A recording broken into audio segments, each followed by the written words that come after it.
SVG's finally set to fulfill his NASCAR dream in 2024 as his current Supercars team, the 888, announced his release from his contract. Stay tuned for more on this, and if you're new here, subscribe to our channel for all the latest NASCAR news. Let's get real.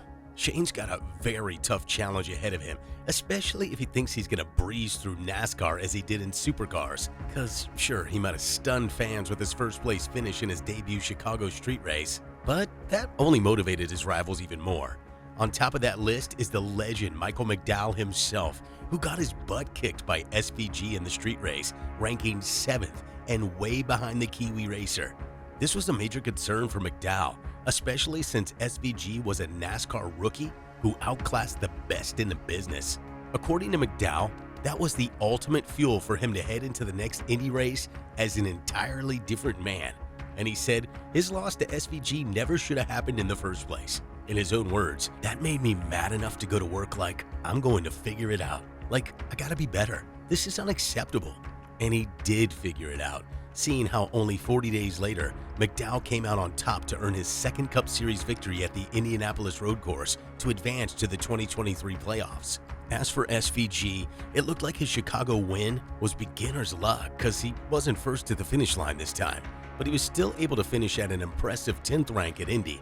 Speaking of his first win, even McDowell was all praises for the Kiwi, making it absolutely clear that he wasn't taking away SVG's achievement because that finish was nothing short of a miracle, and the Supercars legend truly deserved to be appreciated for it.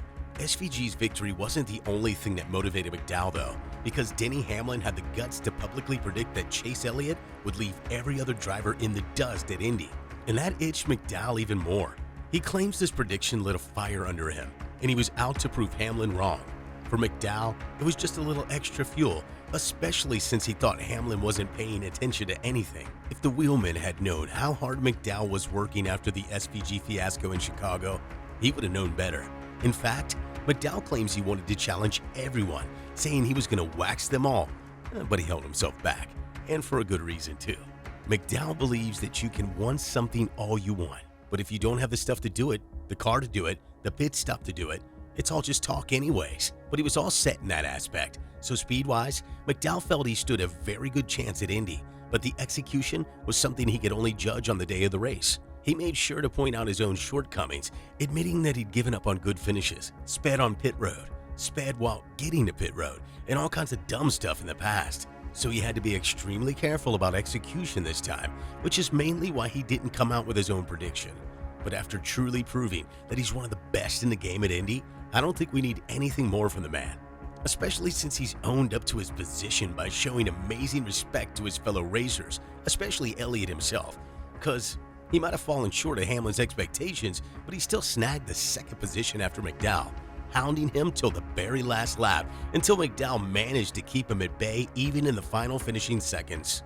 However, he was full of respect for his rival, calling Elliott the best road racer in the Cup Series. And don't think for a moment that he's shooting in the dark. Chase has got all the numbers to back him, and statistically speaking, he is the best owing to his most wins among all other racers.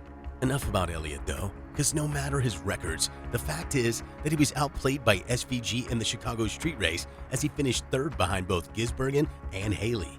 But despite his strong first two races, he's off to a rocky start with other racers, especially rookie Ty Gibbs. After a 12th place finish at Indy, which dropped him to 18th in the standings and effectively ending his chances of making the playoffs on points, Gibbs was definitely not in a good mood and directed that anger at SVG. I know you're confused, so let me break it down for you. Ty and Shane got off to a very early rocky start, and I'm talking first turn of the first lap. SVG started 8th in the race, and after a restart at a specific point on turn 13, he moved to the inside on the front stretch, and in doing so, SVG tried to pass Christopher Bell and Gibbs, with Bell in the middle and Gibbs on the outside. SVG's car got loose as it went over a curb, and sliding wide, he made contact with both the other cars, which slowed down Gibbs' pace right off the bat. Then 5 turns later, the same thing happened again, but this time don't be quick to judge the Kiwi because it wasn't his fault at all. Joey Logano is to be blamed as he hit the back of Ryan Blaney's car, which started a chain reaction, ending with SVG's car, which unintentionally slammed into Gibbs. And even though no one else seemed to think much of it, cause even after the race, a reporter pointed out that no one was mad at SVG, the Kiwi himself corrected him, claiming he saw Gibbs waving at him in the middle of the race. Can you blame him though? But I've gotta say, Gibbs wasn't the only one hurt by this, cause seeing SVG's somewhat rocky performance at Indy has made some people question whether he's ready to enter full NASCAR mode. His current team is definitely not among those people, because they're willingly letting the three-time Supercar champ go across the Pacific and prove his worth in the US.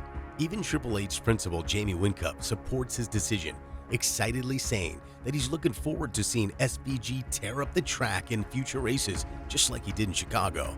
But even though he's parting ways from Triple H after the 2023 season, SVG won't be returning to the Cup Series till 2024. One reason for that is the scheduling conflict between NASCAR and Supercars, as the Supercars season ends on November 26th, while the NASCAR season ends well before that on November 5th. So don't hold your breath for now. And if you won't take my word for it, let me tell you, Trackhouse Racing Team owner Justin Marks, who's helping SVG transition into NASCAR, has admitted that we might not be seeing more of him in the Cup Series.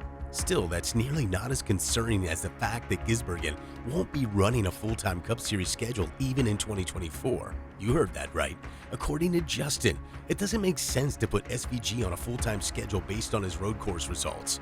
You could blame his top 10 finish for this decision, but more than that, it's about the driver and all the things they've got to learn before heading into NASCAR. For this very reason, Marks is being extremely calculated and intelligent about how Trackhouse will build a program for the Kiwi, because apparently winning Chicago street race and then running 10th at Indy's is no guarantee that he's ready for the big leagues. The topmost concern here is the difference in tracks between NASCAR and Supercars. SVG will be making a huge jump to the oval tracks, especially since he's used to racing on a mix of street circuits and permanent road courses, which are somewhat similar to NASCAR's tracks.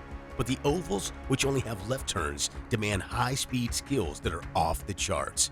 Justin believes SVG still has a long way to go in order to achieve that, because Darlington and Dover, 600 miles at Charlotte, 500 laps at Bristol, these are huge lifts for someone who's never done this thing before. Hopefully, if the Kiwi doesn't lose his road charm anytime soon, I think he'll be more than ready for any challenges that comes his way. But what do you think? Is SVG ready to take on NASCAR ovals? Let us know in the comments below, and make sure to watch the next video that'll pop up on your screen. And subscribe to our channel to stay in the loop with all things NASCAR.